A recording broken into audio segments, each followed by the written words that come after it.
Hey everybody, welcome to Doses of Darling. My name is Darling Membreño. I am a licensed professional counselor associate here in Austin, Texas, and this is my mental health podcast. I am really grateful to those of you who are joining me today for the first time. I'm thankful to those of you who have continued watching me. This is episode 3 now, and we are getting into the nitty-gritty of actually talking about counseling theories. So I want to thank y'all for sharing my videos and sharing my channel and subscribing. And so I also want to share some exciting news. I am on Spotify and I am on Amazon Music as well. So we're growing, guys. I just want my little light to be out and be shared with whoever needs to hear whatever God wants me to share with y'all. So yeah, I'm just ecstatic and over the moon about the fact that I'm on more streaming services. So in case you get tired of seeing me on YouTube, you can definitely just listen to me on any of those streaming platforms. Today's episode, y'all, we have a guest who will be talking about internal family systems. This theory is so special to me because it helped me to discover, to go really deep inside of me and to discover pain and hurt and a trauma that was inflicted on me by my mom growing up. And so I knew that it existed. I just didn't know how it was affecting me in my life, how it was showing up, and the patterns that I was repeating because of this damage that was inflicted on me. And so I think it's so beneficial, I think it's beneficial for anybody who is an adult, but especially people from the Latino community. I think this theory needs to get out. Not only do we need to start going to therapy more, but once we do, this theory needs to get out because it is so helpful for us as whatever generation immigrant we are. Like, we still come with immigration trauma. We still come with trauma that's past generational, whether it's assimilating to this country or acculturation, just if we've suffered abuse or witnessed alcoholism, it just does wonders because of how it compartmentalizes all of our emotions and helps us to truly understand what emotions arose when and at what time of our lives. It just is such a mind-blowing theory when you start delving into it. But it is actually such a wonderful theory to use in order to start dismantling whatever, or just unraveling. I don't like dismantling. I like the word unraveling because I feel like trauma just like jumbles everything up into this ball of yarn that's stuck. And sometimes we try to pull and we make it worse, but this unravels everything so nicely. And it helps us see everything so much more clearly about all of the situations that we've been through in life that have caused us pain or hurt or damage in any way. So I'm really excited for y'all to hear my colleague explain what internal family systems is. We're going to split this episode again. This first part is going to be all of the information about what internal family systems is. It's going to include a few nuggets of wisdom or like a sneak peek into how IFS was helpful to me in starting to unravel those things and starting to heal, and the forgiveness with my mom. And then the second part of the episode will be actually getting into details of how that trauma occurred in my life, what things my mom did and said to me that caused that dynamic that then in turn was turned into like this trauma that followed me throughout life until I finally started to address it. So it's amazing, y'all. Thank you so much for joining me on this one. And without further ado, here is the information that you need to know about internal family The systems. person that is joining us today is Debbie Seeger. She is a colleague of mine that graduated with me last year in May of 2022. We both went to the seminary of the Southwest and we formed a really valuable, close friendship there that I feel so blessed to have formed with her. We both did our internship at the same site as well to complete our hours for graduation. And we both found an interest in this theory that we're going to be talking about, which is internal family systems. And this is a type of theory that's used by certain therapists. And I mean, Debbie will be explaining a little bit about what it is. She'll give us the background on it. But I think I want to kind of plug in at this moment right now that it's so important to note. I know when we're looking for a therapist, sometimes we're so deep into whatever our situation is that's even leading us to therapy, right? Because let's be real, a lot of us go to therapy when we really need the help, as opposed to when we're feeling okay and just need somebody to have an objective point of view on whatever's happening with our lives. But the reality is we go to therapy when something's going wrong in our lives. And so that's really difficult to even do research, right? Because looking for a therapist is like shopping for a friend that you're going to be confiding in, and you're going to hit snags and meet people that you're like, oh, I didn't hit it off with this person.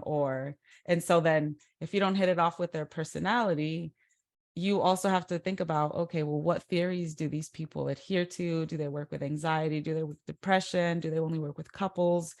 So theories are just as important, and do some research about it so that you can do the best work for whatever it is you're working through in the moment. And so Debbie went through training for internal family systems, and I've used it with some clients and have seen so much progress, and it breaks you down kind of as an individual if you have some deep traumas. And so that's why I was interested in it. And I want to hand it over to Debbie now and ask you, Debbie, will you share a little bit about what got you interested in internal family systems, and then maybe a little bit of the training that you have, some background about it.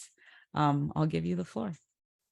Absolutely. It's one of my favorite topics. So thank you for inviting me to explore that with you. I first learned about internal family systems in our seminary course on family systems, couples family systems. I can't remember the title. No. And I knew I was a systems person. I have that's my theoretical orientation is systems. And when it was shared with me that the concept of the parts of us form an internal family system, hence the name. I was intrigued. I thought that is something I'm going to look into at some point in the future. And it was probably within a month or so, something happened at home that I was just stewing about. I mean, I couldn't let it go. I was just, it just, even I sort of knew it was out of proportion, but I still couldn't let it go. Mhm. And so I thought, wait a minute, where's that book on IFS? So I got the text, one of the textbooks we used in that class, and worked through the process, which is a little hard when you don't know it really well because you're reading about it doing, Yeah. reading about it doing. Yeah. And I did it. I discovered a part of me that was so exhausted. It was just crying, just Mm. sobbing. That part that really pushed my system to excellence, that Mhm. really not only wanted to be excellent, but needed external validation that I was excellent. And so what had happened was I did something I thought was really cool, and the person I wanted to acknowledge it as really cool did not. When I got in touch with this part in self, and I'll talk about the key components of IFS, this part told me it was just exhausted, that I had started this graduate program, that I was pushing myself for not only A's, but high A's. I hadn't been in school for 20 something years, Mm. and it was just crying and exhausted. And so I spent some time with that part. and kind of brought it up to date that I am doing well in school. It's not easy, but the grades reflect that I am doing well in school. And sort of, just made a deal with that part that I would pay attention to it when I felt it, and thanked it for its contribution to me becoming a counselor. And that problem has not resurfaced. That Mm. that part of my system settled into a new role, and yeah, I still want to be really good at what I do, and I work hard at that. Mhm. And it's not taking over my highest and best self any longer. Yeah. Thank you so much for sharing that story with us. I mean, first of all, it takes so much vulnerability and courage to open up about. I know that you didn't give us much detail, but that already was such a beautiful sentiment brought into exactly what internal family systems is meant to do. You mentioned your ideal self, and I have gone through that process as well of discovering who that person is inside of me. And so I guess now is the perfect time, right, to talk about the ideal self and the protectors and the exiles. And so I'll give it back to you to kind of lead us into that. Yeah, a little bit of background. Richard Schwartz was the creator of the internal family systems model. He was trained in systems therapy, family systems therapy, and worked for a long time with couples and families. When he began working with individuals, he noted that his individual clients were describing some of the same phenomena that he experienced in family systems. They would talk about a part of them that was in conflict with another part of them, and trying to reconcile those two things. And the realization that those parts ultimately held the best interest of the system in their mind. They were doing the best they could with what they knew how to do. Mm, And so we started thinking about it, and looking at the parts, and what made the human being different. And the concept of self emerged, that we all have self. The self, for those of us who um, believe in a divine being, is our connection to the divine. It's mm, where we draw energy. It's when we are compassionate, curious. There's the seed of being in self, and they're all well intentioned and generous and beneficial. And so when we're in self, that's how we come across. We're calm. mm, We are benevolent toward others. We are compassionate toward others. Then, as life goes on, things happen in our life, and hearts get created. mhm, Sometimes they often start very young in life, that something happens that we're not supposed to feel.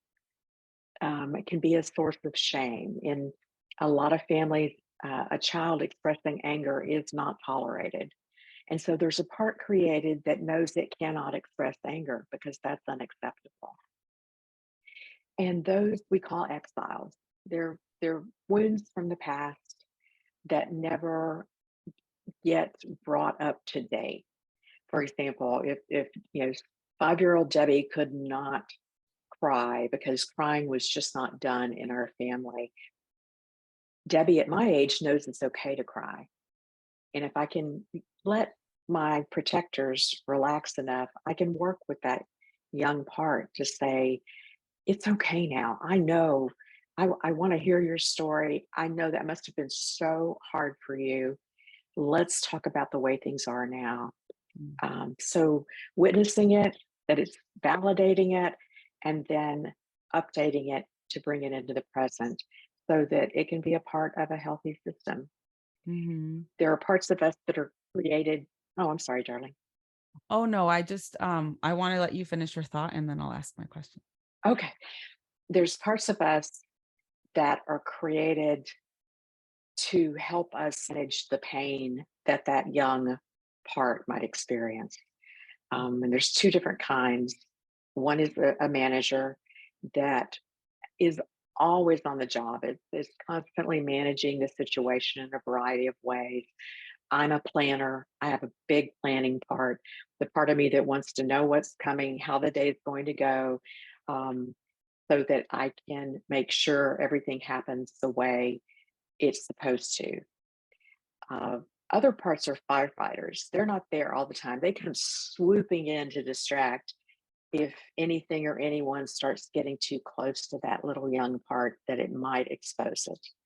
So, anger flashes for some people are firefighters. Panic attacks can be firefighters. The same kind of behavior can be both a firefighter and a manager, but their goal is to protect the system from feeling pain, to do what they believe is what's best for the system. And our work in IFS therapy is to help those parts take on truly helpful roles, not to get rid of them. There are no bad parts. We don't want them to go away, but we might want them to take a different job in our system. Because they're all useful, right? It's useful for us to be angry sometimes. It's useful for us to be sad or depressed at some Absolutely. point. So, yeah. And being curious, when you're in self, you can be honestly curious. What's this part trying to do for our system? What's it saying to me right now? Like the example I gave of when I was all riled up. What is this doing for my system? And then realizing it really does have its best intention for the system, and it might welcome the opportunity to kind of relax a little bit and rest a little bit and keep doing what it's doing, but just maybe a little lower volume. So you mentioned exiles, you mentioned firefighters, and you mentioned managers. And I know the terminology for exiles. I know the terminology for protectors, but I never heard the term manager. So can you explain the difference between, I guess you did a little bit, right? The manager is like up front and doing whatever it needs to do to get done, but the firefighters come in when they sense any sort of pain coming to the little 5-year-old Debbie that you mentioned, so that she is not put in a situation that made her feel like she couldn't cry when she was little. That's exactly right. Managers are always there, always working, maybe over functioning a bit, and that can be a target of counseling. The firefighters come swooping in when they feel a threat. And this sensation is so real. I talk all the time about being threatened, whether it's physically or emotionally, getting thrown back into what I call the lizard part of the brain. Yes. Where the only three choices the lizard part of the brain has is fight, flight, or freeze. I can never say those correctly. Fight, flight, or freeze. It is very limited choices of what to do. And I have clients experience that so intensely that, say it's a couple and we're working on some conflict issue, and one of them really gets triggered back into the lizard brain. They literally will not know what they said, what may have triggered them. They are so far back into that brain that they're not registering what is going on. And of course, that's a bad place to be when you're trying to express yourself, when you don't have access to that executive function that lets you think through what the consequences of words and actions might be. It's the part of your brain when someone throws a punch into a wall out of anger and doesn't even remember it later. That's where they're at. So that the firefighters have that dramatic of an impact. They really want to swoop in and protect that system from feeling what it might feel, what it feels threatened that it might feel. Yeah. So the question that I had earlier is going back to exiles. Exiles, from my understanding, are supposed to be the 5 childhood wounds that can happen to us growing up, which I'll explain now are the wound of abandonment, the wound of betrayal, the wound of rejection, the wound of humiliation, and the trust wound or injustice trust wound. And so I want to know if that's what exiles are limited to, or if they can be anything across the board. Exiles have experienced something traumatic, Mm. and what is traumatic for one person is different than another person. But I Mhm. think in general, trauma is something bad happening and having to endure it alone. Mhm. So a child who is suddenly confronted with some kind of danger, Mhm. and the parent thinks that it's best to protect the child from understanding what that danger was and how Mhm. dangerous it was, maybe a house fire or something like that.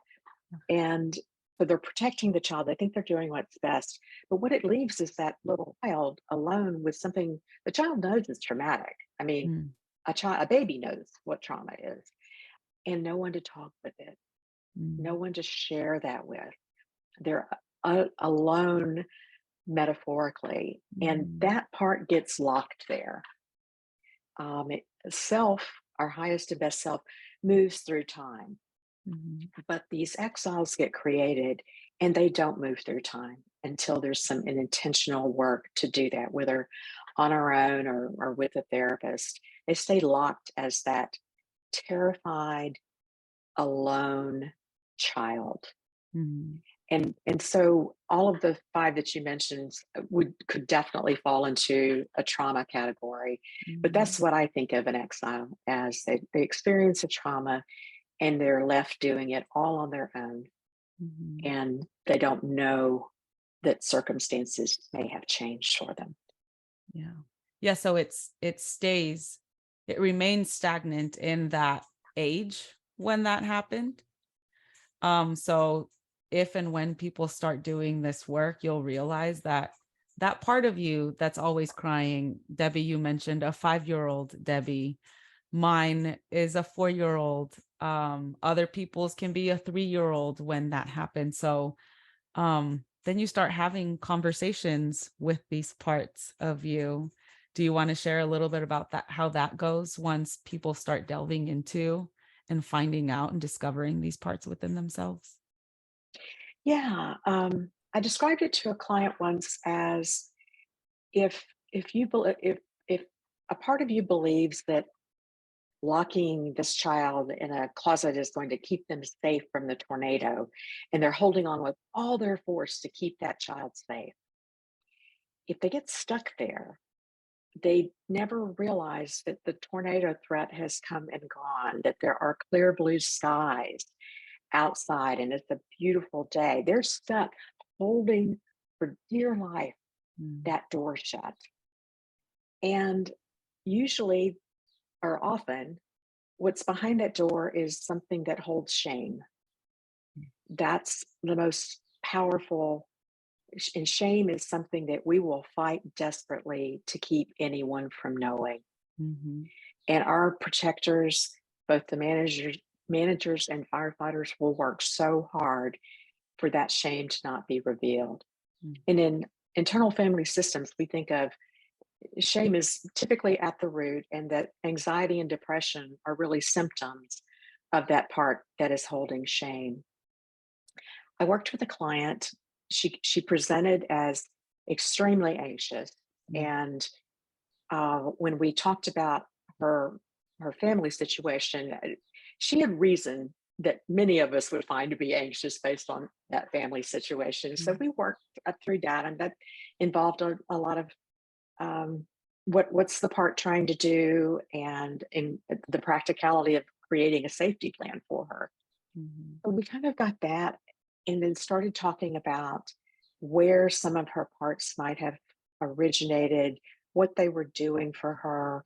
And then one day we were talking about her childhood, which chaos doesn't begin to describe it. Um, and she remembered this 14-year-old Mm.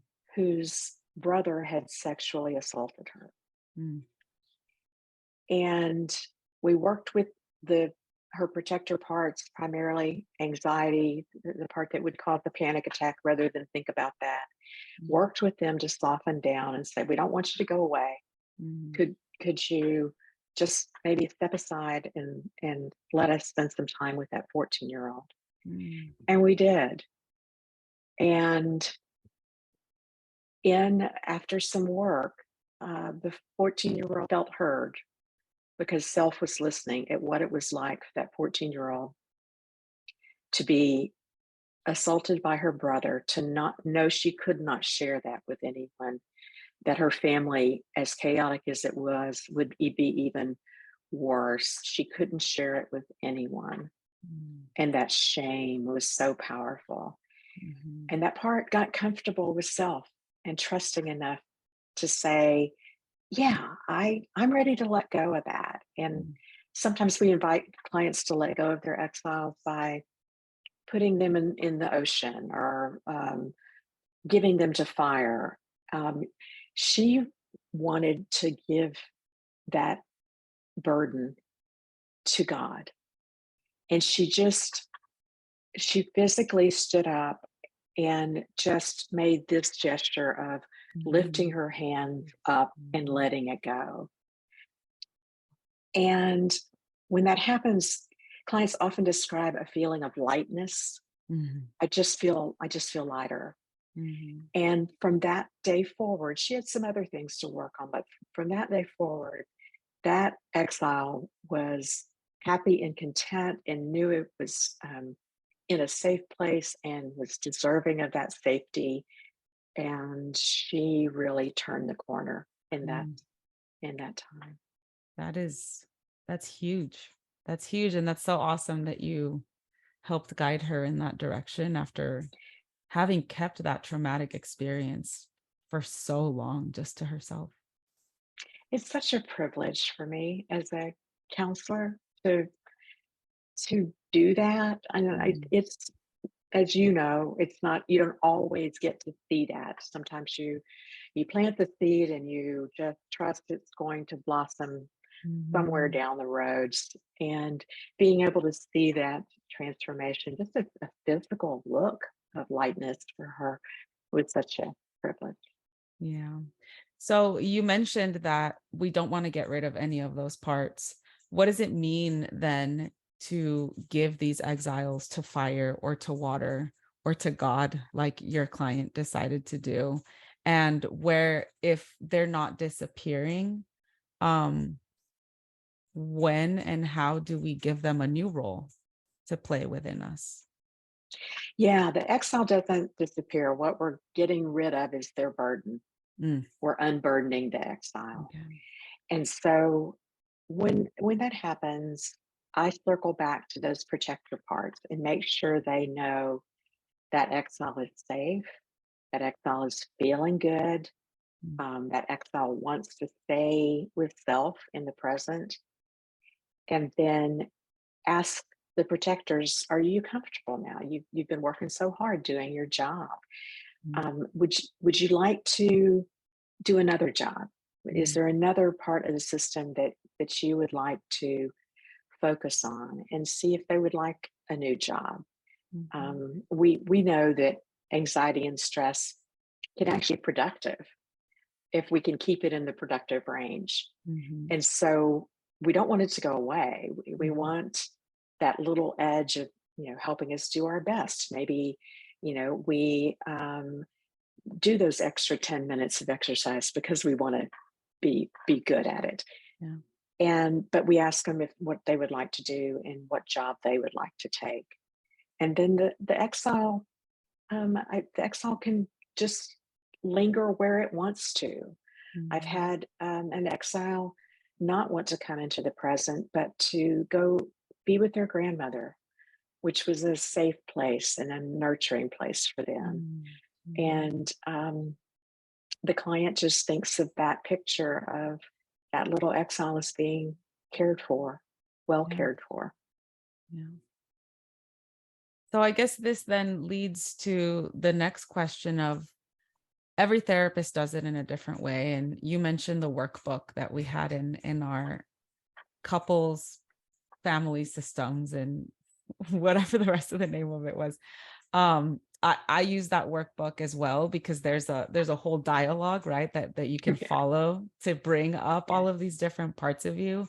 I'm curious to know what that looks like in your office or in your sessions, if you follow that workbook, or if you have found your own practice to help your clients get to meeting all of these different parts of themselves. I am discovering that choosing how I go at it is different. With I don't have a standard Mm, way. mm, Well, maybe I do have a standard way. mm, So if a client is talking in the, what their presenting issue is, and they say, I just that makes me I feel so guilty. I just feel so guilty. I will typically ask them, where in your body are you feeling that guilt? mm, Sometimes clients immediately gravitate toward that. mhm, And then we do the F's of IFS. We find it, focus on it, um, really get a sense of what that part is and how they're experiencing it. Is it a throbbing? Is it a sharpness? Is it a tightness? And then start to get to know that part. What's your job? Just as if you were meeting a person, you would ask, where are you from? What do you mhm, do? How long have you been mhm. here? It's the Yeah. same process of getting to know that part. Mhm, Other clients are less comfortable with that. And I know in my own personal therapy, we use IFS, but we call it going inside when you're really working with those parts. I do mm, that on my own and then process that with my therapist. And I found mhm, that very helpful with a number of clients too. They mhm, spend some time in between sessions really getting to know a part.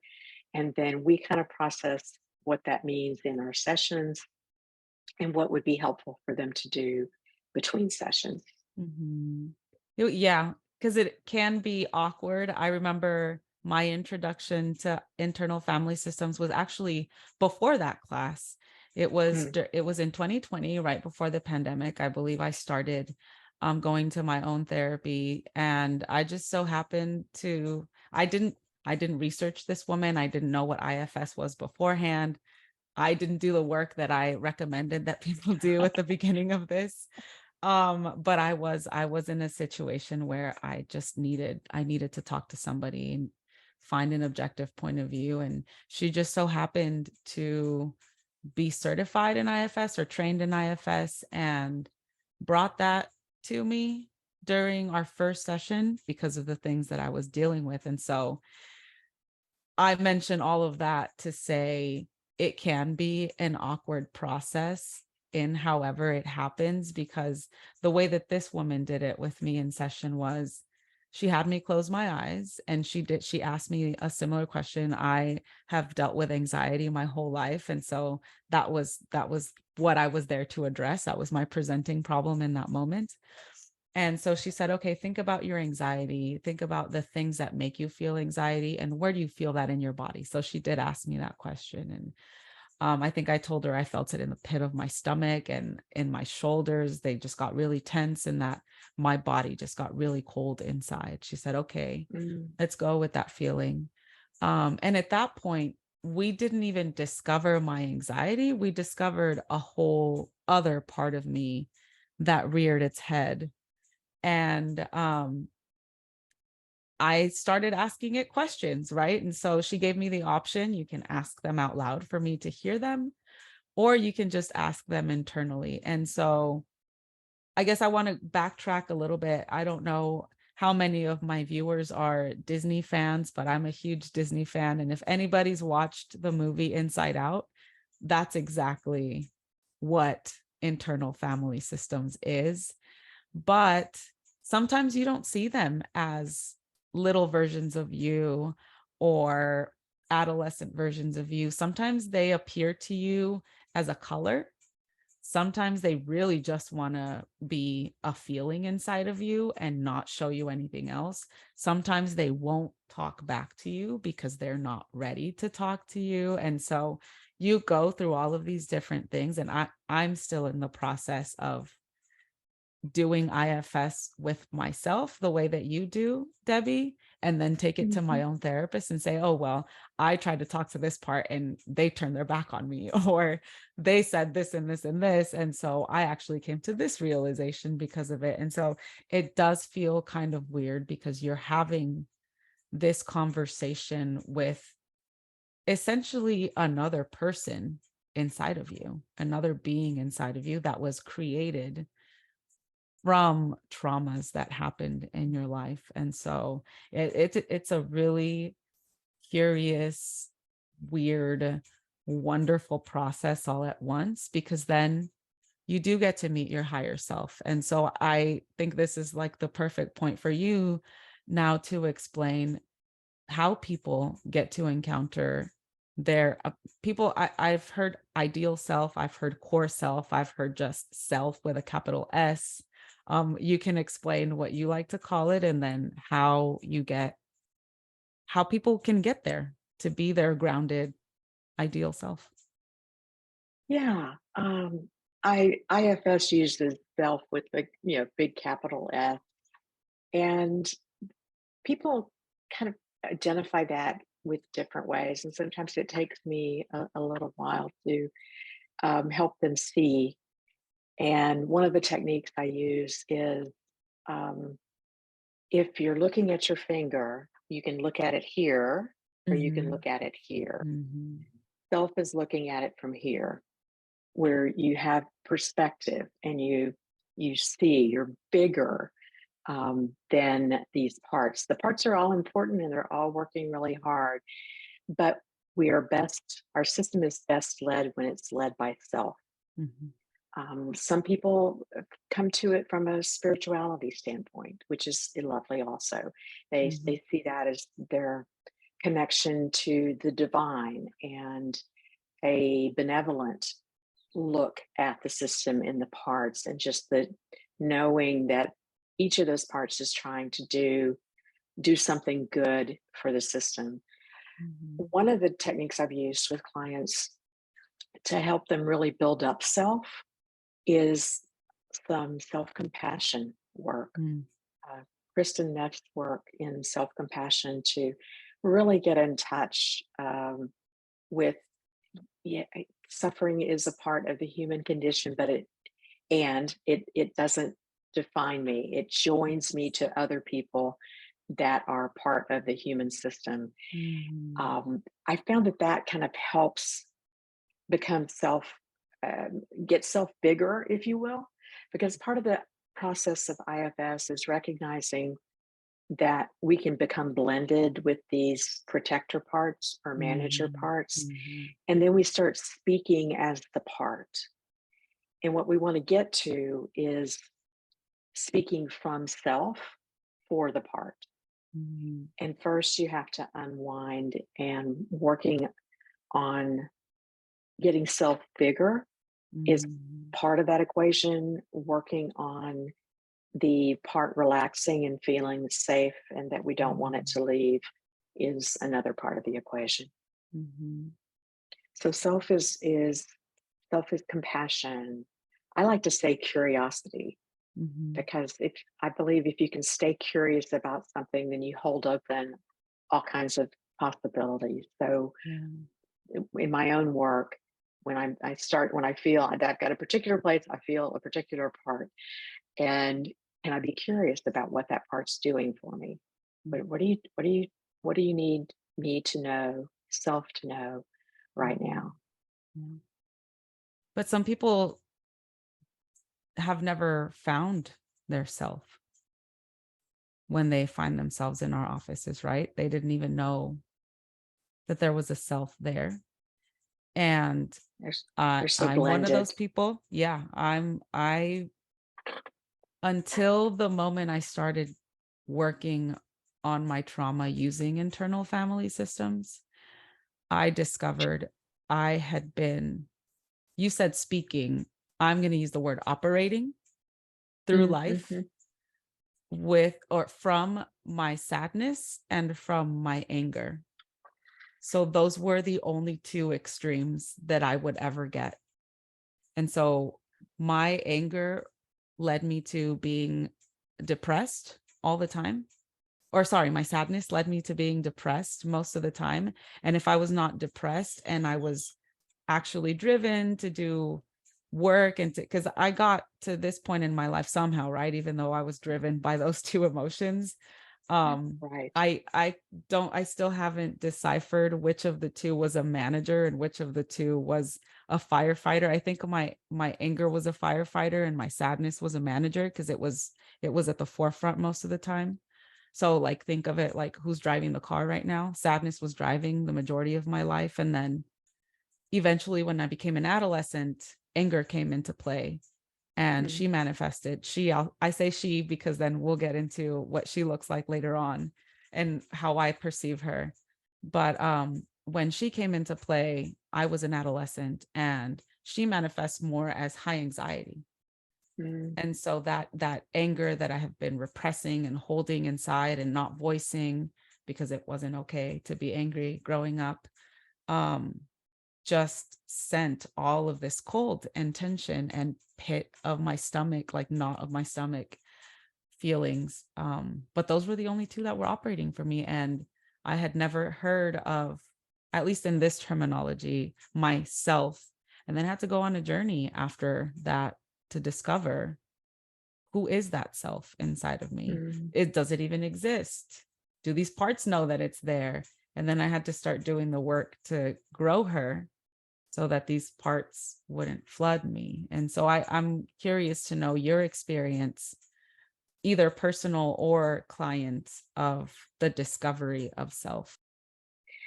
It, as you noted earlier, typically when someone comes to therapy, it's for coming out of a place of really pain. Mm, And so the way I experience that is there's parts who have blended with self and have really, kind of taken over the system.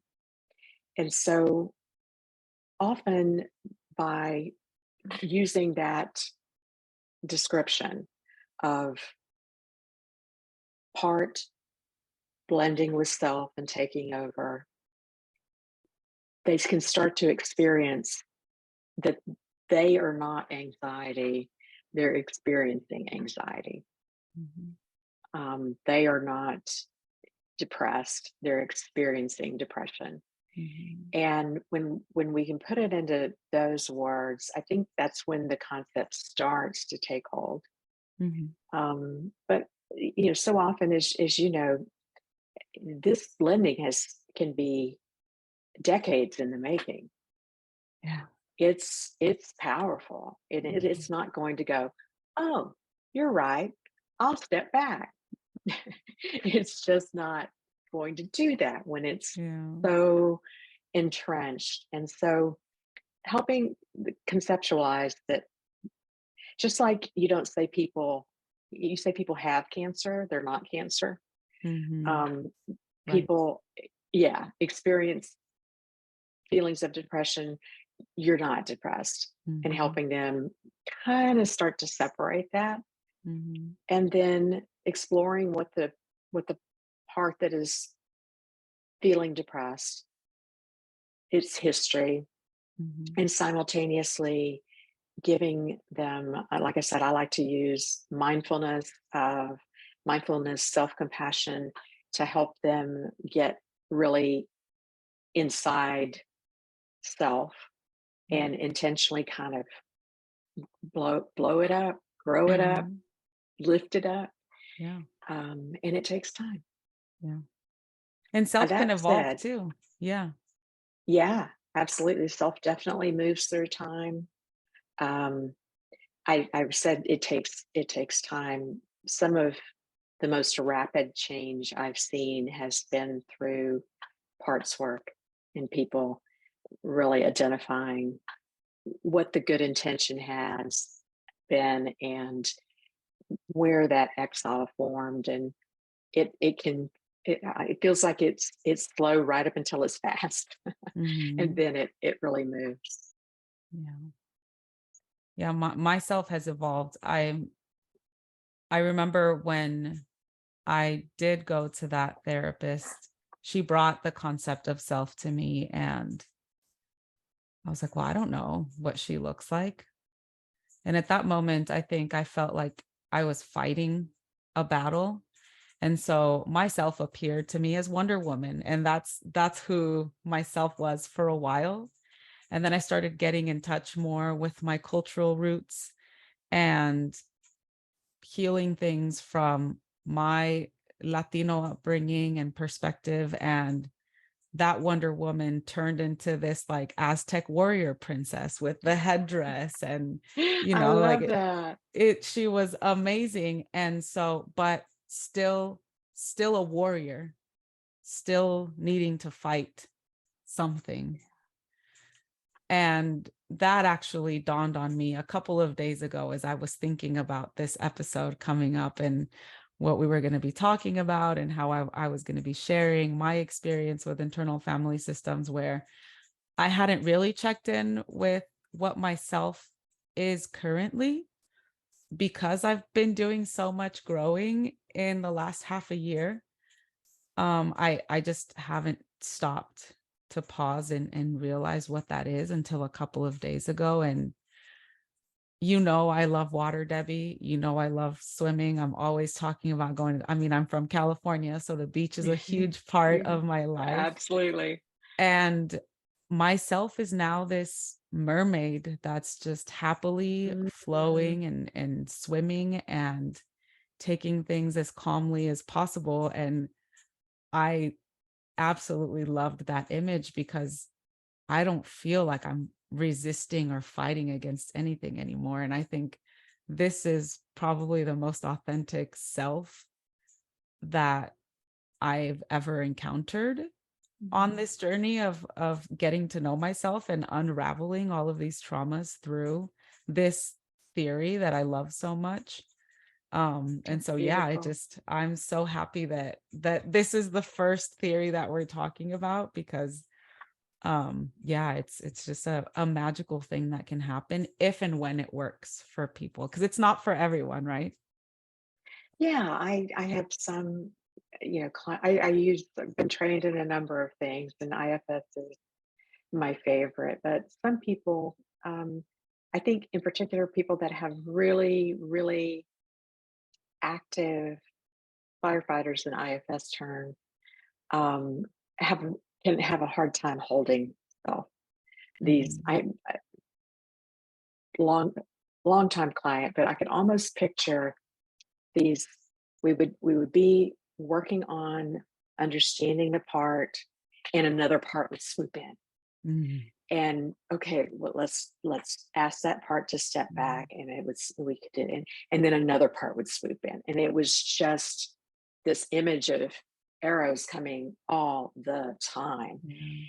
And so I would still hold those parts, but really start to apply a CBT, cognitive behavioral therapy Yeah. approach to the work of catastrophizing, and Mhm. what might be an alternate explanation for that, Mhm. and use that as an entry to try to get the parts to soften back by Mhm. keeping her in her mind more, the thinking part of her brain. Yeah. Yeah, it is not for everybody. Like I said, it's an awkward thing. And then sometimes, yeah, the system is so overrun by so many different firefighters that are really trying to protect multiple exiles. Sometimes we only mentioned one exile. I know that I have, if we do just limit it to the 5 childhood wounds that I mentioned earlier, I know that I have at least 3 of them. And so imagine all of these different firefighters being like, no, we got to protect you from this, and now this is going to hurt this exile, and this gonna, so they won't even let you reach the exile sometimes. Yeah, And so yeah, absolutely. And some, it's I've experienced that hopeful feeling that we're almost there, and a in swoops a firefighter like, nope, nope, nope, nope, not going there, not going there, and that can look a myriad of different ways. But I know that that's the intention of they're not feeling safe enough, to let you get close. Yeah. So we work to make them feel safe. Yeah, that's the first step, is Mm. providing that safety so that then the firefighters could chill out and step back and be like, okay, maybe they're going to do something good for us. Let's see where this is going. Yeah. And a therapist can be really helpful with providing that safety. There's someone else here. My sole job is to help you feel safe, so that we can make sure you have the job of your dreams when we're done working here. Not We don't want you to go away. You might get to do something different, and just really voicing that safety until the client's able to do it for themselves. Yeah. And it's very reassuring for the parts, because that's one of the fears that they live in too, right? That they're flooding you so much that you might get rid of them. And we want to reassure them as lovingly and kindly as possible. First of all, thank them for however long they've been working in our system, because they've been trying to protect us so hard for that long. So expressing that Exactly. gratitude, validating their fear, and then acknowledging how exhausted they must be for working like on overload for so long. That's right. Reminding them how old we are. I remember when I started talking to my parts, and one of the questions that my therapist had me ask was, can you ask them how old you think you are? And of course, my sadness was like 4. Hmm. She thought I was 4 years old. And at that point, I was actually 32. And Hmm. so my therapist was like, tell her you're 32. And this little 4-year-old version of me that I saw, or the sadness that I saw, is a silhouette, but I could feel her sense of surprise in hearing how old I actually was. She was so confused.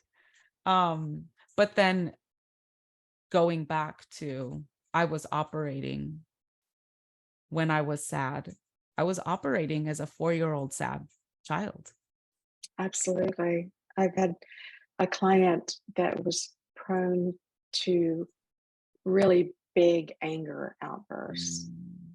And um, in attachment theory, the first couple of years is when you form an attachment or not to a caregiver, and can trust or not that your needs are going to be met.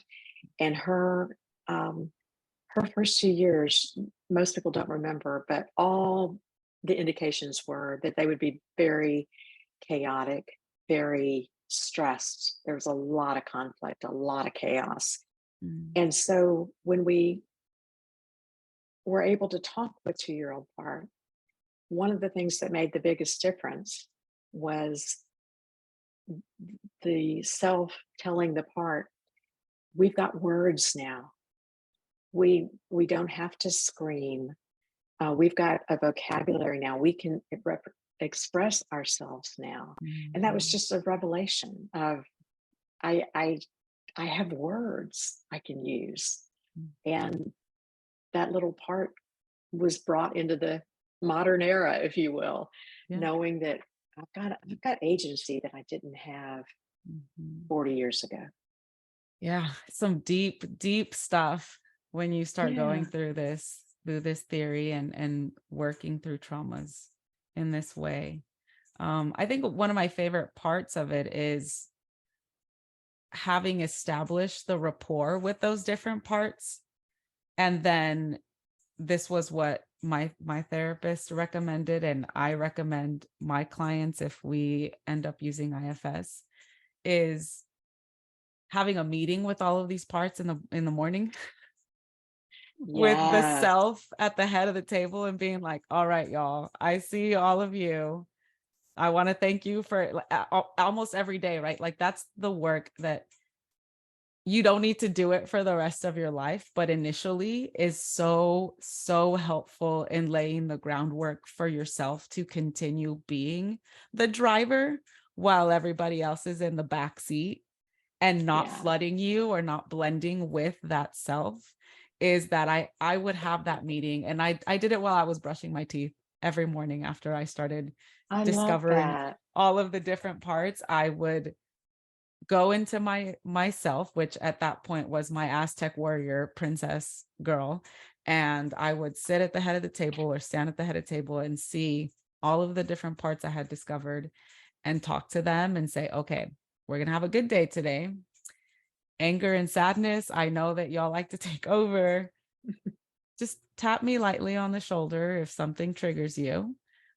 I know that you're just protecting me, or any of the other ones that were really present in certain moments in my life. And so that was one of my favorite exercises. I probably should go back to doing that a little bit because of all of the growth that I've been going through and certain emotions that have been kind of flooding me and taking over recently. But that was my favorite exercise after I started working through and discovering so many different. I drew several of my parts, and Yeah. so Yeah. I know vividly what they look like and what part of the table they're sitting at. And it's incredible to go through this work and do the growth, and then be able to stand back as yourself and have that control over your life, because now you're fully awake. You're not on autopilot letting these emotions control you. And you're just being fully present and enjoying life for what it is, instead of operating from that hurtful or painful experience that you had whenever it was that it happened in your life. I love that because that parts meeting does so many good things, not the least of which just acknowledging, I know you're there. I know Mm-hmm. you're ready to work for me. Yeah. We've got this. Mm-hmm. And sometimes it does, sometimes that's just the root of what we want, is to be acknowledged and Mm-hmm. accepted and appreciated. Right. And that's all the part needs to stay with you in the day in the system. Yeah. Yeah. And so, this theory compartmentalizes what other theories do, as like, give yourself compassion, give yourself love, give yourself acceptance, validate your emotions. So it's essentially doing what other theories are already asking us to do for ourselves, but just breaking it down into, these feelings are like other little personas inside of us. So yeah, Yeah, the I multiplicity of the mind. mm, Absolutely. And I yeah. think another thing that's important to me about IFS is it's non-pathologizing. Mhm. It's doesn't take the approach that something is broken. It's takes the approach that everybody's working hard, even if they may Mm. not have all the information they need to do what they think they're doing for the system as a whole. And I Mm. love that because that's I think that's kind of the approach to counseling that you and I were taught, a strengths based counseling, that everybody has within them what they need to heal, Mhm. and that's very much a tenet of IFS. IFS, yeah. Well, I really want to thank you for coming on, Debbie, and sharing all of this with us. You taught me a whole bunch of new things about Mm. internal family systems, because like I said, I've only done it with my therapist and then a little bit through the class that we took together. But you going through all of this training and giving us the experiences of these different clients, I hope it puts it into perspective for whoever's listening to the podcast, and maybe it'll encourage someone, or I don't know, inspire somebody to look for a therapist that works with this, because it resonates with, maybe this will work for me later on down the line or something. I don't know. I hope that we can inspire someone to start their healing journey, or like look for an internal family systems therapist, because it can do wonders. It can make someone take so many different leaps and strides in comparison to other theories, depending on what kind of personality you have. So I guess I want to, yes, thank you, but also ask if there's anything else that you would like to leave with us, that you would like to say. Yeah, if someone is listening and wondering if counseling or therapy is for them, find a way to try.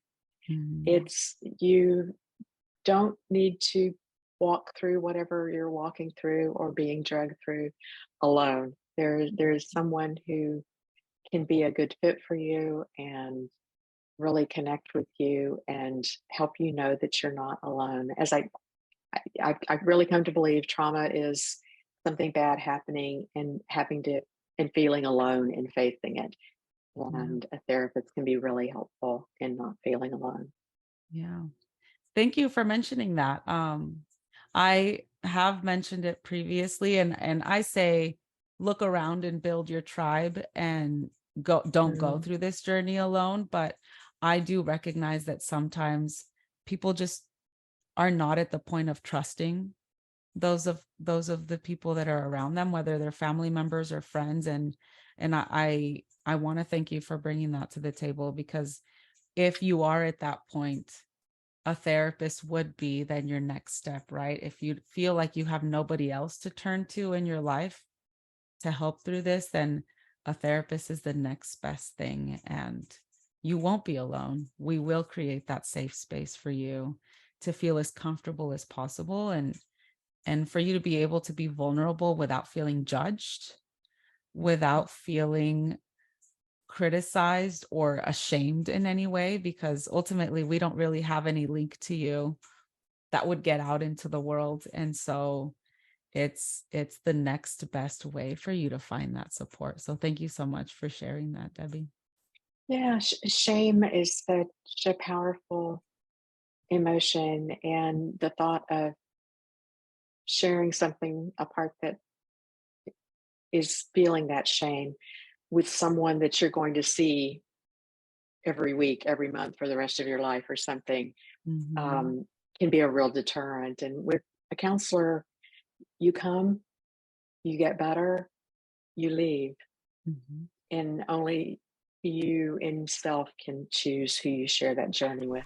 Awesome. Well, y'all made it to the end of this episode. Thank you so much. I hope that y'all found this really informative and that maybe a few of y'all got motivated to look for a therapist that works with internal family systems to help work through any sort of trauma or to dive deeply into something that y'all have been feeling needs to be unraveled. And yeah, I encourage those of you that found this theory relevant to y'all to find a therapist that works with it, because I cannot say enough how great this theory is and how amazingly it does. And so if I can reach just a few of y'all with this little light of information, it would be really great. Next week's episode is going to be part 2 of this, in which then I delve deep into all of the things that my mom did and said to me in order to create this trauma inside of me, that then carried over into patterns of relationships of accepting low level love that I accepted into my life because of the dynamic that my mom created with me. And so we'll get a larger dose of darling next time, and then we'll integrate as well how internal family systems then not only started me healing and continues to heal me because of that backsliding and because of certain people continuing to trigger me in that way, but also into the journey of forgiveness with my mom, because I mentioned before, she and I have already talked about it and cried about it and bonded about it. And so sometimes it's re-triggered with her, sometimes it's re-triggered with men, sometimes it's re-triggered with friends.